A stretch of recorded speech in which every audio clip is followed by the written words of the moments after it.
Hey, what's up everybody, welcome back to another video. In today's video I'm going to show you guys how to create a buy and a sell order on Bullx. Now to do this, the process is really simple, quick and easy. Just follow the steps I'll show you guys in this video. And if you're new and wants to start using Bullx, you can check the link in description in order to begin.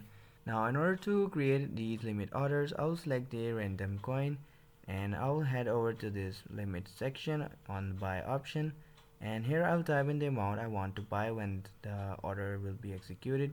And using this bar I can set up my buy order like this. The amount we entered earlier would automatically be bought when this level is reached. So this is how we set up a buy order. We can also type in amount manually, so that's how you can do it. Now in order to create a sell order, we can head over to the sell option, and here we'll head over to the limit section, type in the amount you want to sell when the sell order would be executed. Just like before, you can adjust it using this bar, and you can also type it manually. Well, that's how you can do it.